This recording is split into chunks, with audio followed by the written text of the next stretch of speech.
স্বাগতম জীবন চিন্তায়। এখানে আমরা বিশ্বাস করি শব্দে আছে বদলের শক্তি, গল্পে আছে জীবনের উত্তর। আজকের এই বিশেষ ভিডিওতে আমরা আলোচনা করব কিভাবে অবিবাহিত অবস্থায় অর্থনৈতিক স্বাধীনতা অর্জন করা যায়।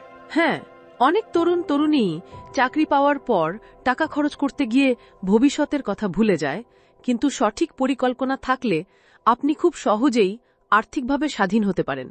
ঠিক তাই, আজ আমরা এমন 5টি অভ্যাস নিয়ে কথা বলবো যা আপনার আর্থিক ভবিষ্যৎকে মজবুত করবে। চলুন শুরু করা যাক। প্রথমেই আসি সঞ্চয়ের কথায়। বিশেষজ্ঞরা বলেন মাসিক আয়ের অন্তত 20% সঞ্চয় করা উচিত, কিন্তু আপনি অবিবাহিত অবস্থায় এই হার আরও বাড়াতে পারেন। হ্যাঁ, কারণ এখন আপনার উপর বড় কোনো আর্থিক দায়িত্ব নেই। বাবা মায়ের সঙ্গে থাকা বা রুমমেটের সাথে খরচ ভাগ করে নিলে আপনি আরও বেশি সঞ্চয় করতে পারবেন। মনে রাখবেন, সঞ্চয় শুধু টাকা জমানো নয়, এটি আপনার ভবিষ্যতের নিরাপত্তার জন্য একটি বড় পদক্ষেপ।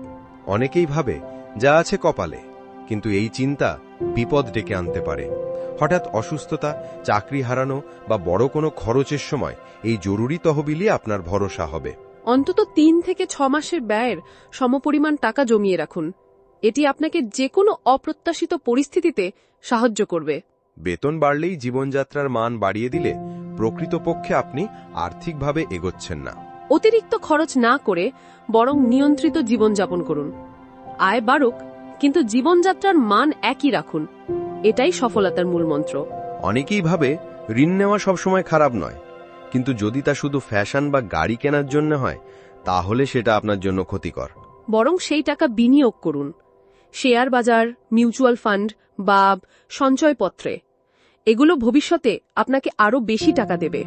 আজকাল সবাই এখনই চাই সংস্কৃতির শিকার, কিন্তু সফল মানুষরা তাৎক্ষণিক আনন্দের চেয়ে দীর্ঘমেয়াদী লাভের কথা ভাবেন।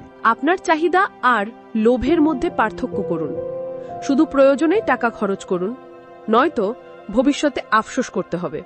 তাই বলছি, জীবনের শুরুতেই সঠিক আর্থিক সিদ্ধান্ত নিলেই আপনি ভবিষ্যতে স্বাধীন ও নিরাপদ হতে পারবেন। নিয়ন্ত্রিত খরচ, সঞ্চয়, বিনিয়োগ আর একটু বিচক্ষণতা, এই 4টি মিলে আপনাকে অর্থনৈতিক স্বাধীনতার চূড়ায় নিয়ে যাবে। ভিডিওটি ভালো লাগলে লাইক, শেয়ার করুন এবং কমেন্টে লিখুন আপনি কোন টিপসটি সবচেয়ে গুরুত্বপূর্ণ মনে করেছেন। আর হ্যাঁ, নোটিফিকেশন বেল আইকন টিপে আমাদের চ্যানেল সাবস্ক্রাইব করতে ভুলবেন না। পরের ভিডিওতে আবার দেখা হবে। ধন্যবাদ।